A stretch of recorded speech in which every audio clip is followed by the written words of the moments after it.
ब्रह्मांड और दुनिया हमेशा से ही इंसानों के लिए रहस्य का विषय रहे हैं। आज इतनी वैज्ञानिक प्रगति के बावजूद हमारी धरती पर कई ऐसे रहस्य मौजूद हैं, जिनका पता लगाना वैज्ञानिकों के लिए भी लगभग नामुमकिन है। आम लोगों के मन में पृथ्वी के संबंध में अनेक प्रश्न अवश्य होते होंगे, जैसे पृथ्वी की उत्पत्ति कैसे हुई, यह दुनिया कैसे अस्तित्व में आई, पृथ्वी का जन्म कब और कैसे हुआ, पृथ्वी कैसे बनी, पृथ्वी की संरचना कैसे हुई। इस तरह के सवालों का जवाब जानने के लिए हर कोई उत्सुक रहता है। कुछ धार्मिक मान्यताओं के अनुसार सृष्टि या पृथ्वी का निर्माण देवता या ईश्वर ने किया है। वहीं दुनिया की रचना को लेकर हिंदू, ईसाई और इस्लाम धर्म की मान्यताएं भी अलग अलग हैं। वहीं पृथ्वी की रचना को लेकर विज्ञान का नजरिया अलग है। वैज्ञानिकों का मानना है कि पृथ्वी आग का गोला थी जो सूर्य से निकली और समय के साथ ठंडी होती गई, जिसके बाद पृथ्वी पर जीवन की उत्पत्ति हुई। आज इस लेख में हम आपकी ऐसी ही सभी जिज्ञासाओं का समाधान करने का प्रयास करेंगे। संसार की रचना कैसे हुई? पृथ्वी की उत्पत्ति के बारे में वैज्ञानिक मान्यता है कि लगभग 5 अरब वर्ष पूर्व अंतरिक्ष में कई गैसों के एक साथ मिलने से भयंकर विस्फोट हुआ था। इससे आग का एक विशाल गोला बना, जिसे अब हम सूर्य कहते हैं। धमाका इतना जोरदार था कि चारों तरफ धूल के कण फैल गए और गुरुत्वाकर्षण बल के कारण ये कण पत्थर के छोटे छोटे टुकड़ों में बदल गए। कई सालों के अंतराल के बाद ये कण आपस में जुड़ने लगे और कुछ समय बाद सौर मंडल का जन्म हुआ। और इस तरह लाखों साल बाद गुरुत्वाकर्षण के कारण पत्थर और चट्टान आपस में जुड़ने लगे। इस तरह धरती आग के गोले के रूप में पैदा हो रही थी। वैज्ञानिक अवधारणा के अनुसार 4.54 अरब वर्ष पूर्व पृथ्वी का तापमान 1200 डिग्री सेल्सियस था। ऐसे समय में धरती पर सिर्फ उबलता हुआ लावा, चट्टानें और कई जहरीली गैसें हुआ करती थीं। ऐसे में पृथ्वी पर जीवन का अस्तित्व होना असंभव था।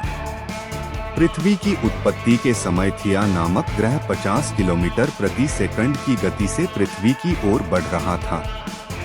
यह गति बंदूक से निकली गोली से 20 गुना अधिक होती है। ऐसे में जब थिया ग्रह पृथ्वी की सतह से टकराया तो जोरदार विस्फोट हुआ, जिससे बहुत सारा कचरा धरती से बाहर निकल गया और साथ ही वह ग्रह धरती में समा गया। हजारों वर्षों के अंतराल के बाद गुरुत्वाकर्षण के कारण पृथ्वी से निकला कचरा एक गेंद के रूप में बन गया, जिसे हम चंद्रमा, मून कहते हैं। इस प्रकार चंद्रमा की उत्पत्ति हुई। पृथ्वी की उत्पत्ति के बाद अंतरिक्ष में बची शेष चट्टानें पृथ्वी पर गिरने लगी। इन चट्टानों में अजीब प्रकार के क्रिस्टल होते थे, जिन्हें आज हम नमक, सॉल्ट के रूप में इस्तेमाल करते हैं। आपको जानकर हैरानी होगी कि इन चट्टानों के अंदर मौजूद नमक से समुद्र का पानी बनता है।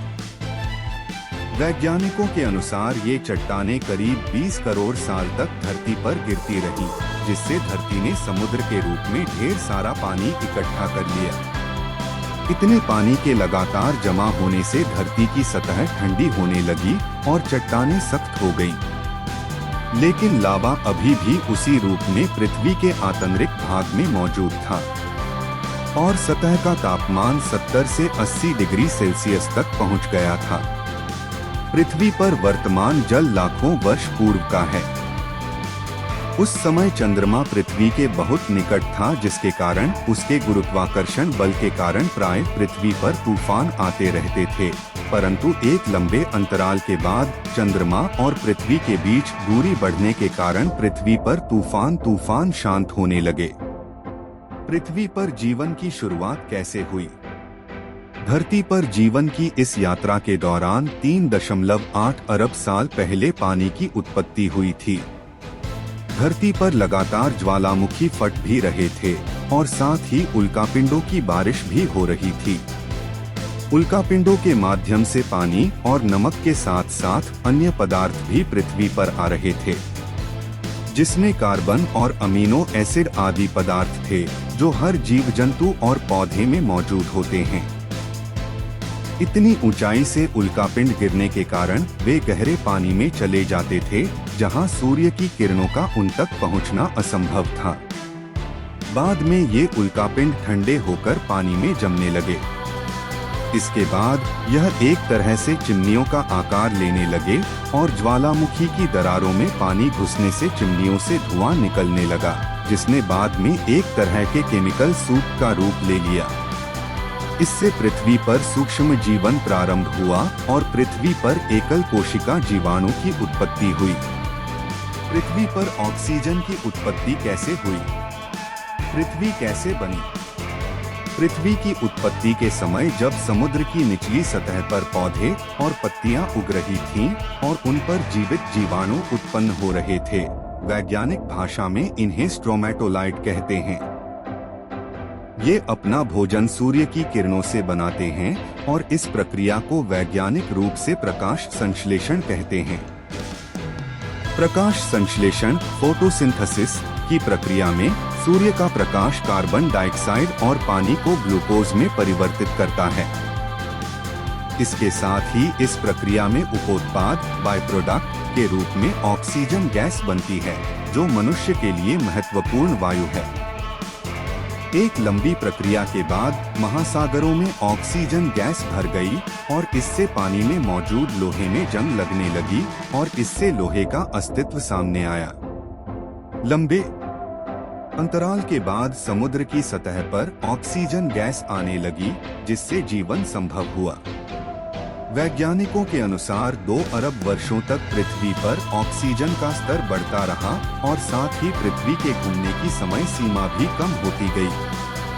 आज से 1.5 अरब साल पहले एक दिन वर्तमान की तुलना में 16 घंटे का होता था। धीरे धीरे समय के साथ समुद्र के नीचे की भूमि की सतह बड़ी प्लेटों में तब्दील हो गई और उसके नीचे के लावा ने ऊपर की सतह को गतिमान कर दिया। ऐसे में पृथ्वी की सभी प्लेटें आपस में जुड़कर एक विशाल द्वीप बन गईं। इस तरह लगभग 40 करोड़ साल पहले पृथ्वी के पहले सुपर कॉन्टिनेंट रोडेनिया का निर्माण हुआ था। इससे अब पृथ्वी का तापमान घटकर 30 डिग्री सेल्सियस हो गया था और दिन 18 घंटे लंबे होते थे। उस समय पृथ्वी की स्थिति वर्तमान मंगल जैसी ही थी। लगभग 7.50 करोड़ वर्ष पूर्व पृथ्वी के नीचे पिघले हुए लावा से उत्पन्न ऊष्मा बाहर निकली, जिसने पृथ्वी को 2 भागों में विभाजित कर दिया। इसके 2 टुकड़ों में बंटने के कारण पृथ्वी की सतह कमजोर हो गई थी और यह 2 भागों में बंट गई थी, जिससे साइबेरिया और गोंडवाना नाम के 2 महाद्वीप बन गए।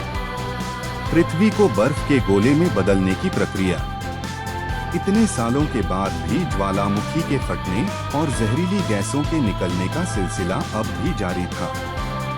जहरीली गैसों में कार्बन डाइऑक्साइड सूर्य से निकलने वाली किरणों को अवशोषित करने लगी और इससे पृथ्वी का तापमान बढ़ने लगा। बढ़ते तापमान के कारण समुद्र में गर्मी पैदा होने लगी और समुद्र का पानी भाप बनकर बादलों का रूप लेने लगा। साथ ही कार्बन डाइऑक्साइड गैस के कारण अम्लीय वर्षा होने लगी। कार्बन डाइऑक्साइड के साथ वर्षा के कारण यह गैस चट्टानों और पत्थरों द्वारा अवशोषित हो गई और कुछ हजार वर्षों के बाद पृथ्वी का तापमान घटकर 0 से 50 डिग्री कम हो गया। इससे धरती बर्फ के गोले में तब्दील हो गई। धरती पर पानी कैसे आया? ज्वालामुखी फटने की प्रक्रिया अभी भी चल रही थी, लेकिन बर्फ की अधिकता के कारण ज्वालामुखी से निकलने वाली गर्मी बर्फ को पिघला नहीं पा रही थी और इसके अलावा कोई अन्य स्रोत नहीं था जो जहरीली गैस कार्बन डाइऑक्साइड को अवशोषित कर सके। सभी चट्टानें और पत्थर बर्फ के नीचे दबे थे। कुछ समय बाद कार्बन डाइऑक्साइड गैस के बल ने सूर्य की गर्मी को अवशोषित करना शुरू कर दिया, जिससे बर्फ पिघलने लगी। इसके बाद पृथ्वी पर दिन 22 घंटे के हो गए। पृथ्वी पर जीवन की शुरुआत कब और कैसे हुई? पृथ्वी पर जीवन कैसे आया? बर्फ के लगातार पिघलने से सूर्य से निकलने वाली हानिकारक पराबैंगनी किरणें सीधे पृथ्वी पर पड़ रही थीं, जिससे एक रासायनिक अभिक्रिया शुरू हो गई और पानी से हाइड्रोजन पेरोक्साइड बनने लगा और उसके टूटने के बाद ऑक्सीजन बनने लगी। जब ऑक्सीजन गैस धरती से 50 किलोमीटर ऊपर उठी तो वहां रासायनिक प्रतिक्रिया शुरू हो गई, जहां ओजोन नाम की एक परत बनी, जिसने सूर्य से आने वाली पराबैंगनी किरणों को सीधे धरती पर आने से रोकने का काम किया। अगले 15 करोड़ सालों तक इस गैस की परत बहुत मोटी होती चली गई और इधर पृथ्वी पर ऑक्सीजन गैस की मात्रा बढ़ने लगी, जिससे पेड़ पौधे अस्तित्व में आए।